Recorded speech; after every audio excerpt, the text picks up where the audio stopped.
কয়েক বছরের আর্থিক খাতে টানা দুর্নীতি, অনিয়ম আর ৯/৬-এ তারল্য সংকটে প্রায় ডুবন্ত ৯টি ব্যাংক। টাকা ছাপিয়ে সহায়তা করে সবল দেখানো হয় ব্যাংকগুলোকে। অথচ কোনো কোনো ব্যাংকের সম্পদ আর দায়ের হিসেব তারল্যে গিয়ে ঠেকে শূন্যের কোঠায়। এসব ব্যাংকের ব্যাপারে গ্রাহকের আস্থা ফেরাতে নতুন governor doctor Ahsan H Mansur জানান, টাকা না ছাপিয়ে সবল ব্যাংকগুলো তাদের লেনদেনের উদ্বৃত্ত থেকে সহায়তা করতে পারবে দুর্বল ব্যাংকগুলোকে। নানা দেন দরবার আর মধ্যস্থতায় প্রায় ১ মাস পর বুধবার ফার্স্ট সিকিউরিটি ইসলামী bank, Exim bank, national bank limited, social ইসলামী ব্যাংক লিমিটেডকে ১,০০০ কোটি টাকার বেশি সহায়তা দিল ৬ সবল ব্যাংক।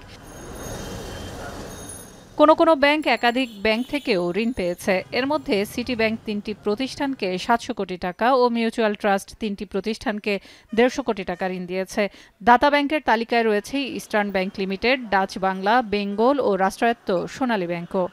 যাই ডিপোজিট পাক, প্রথমত তারা তাদের আপনার রিজার্ভ রিকোয়ারমেন্ট ফুলফিল করবে, এসএলআর সিআরআর করার পরে যা থাকে বাকি লেন্ডিং রিকোয়েস্টে যাবে, তার নিজস্ব অপারেশনাল এক্সপেন্ডিচারে করবে। আমার মনে হয় আর কি যে ওরা এতটা কি বলে অপরিপক্ক না যে এখন তারা ডাইভার্ট করার ব্যাপারে বা অন্য কোনো কাগজে লোন টোন দেওয়ার ব্যাপারে ওরা অতটা ইন্টারেস্টেড হবে।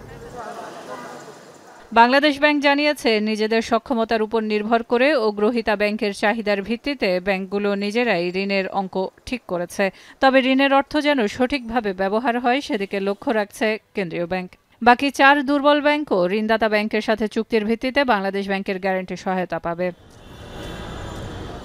সেলিয়া সুলতানা, এখন, ঢাকা।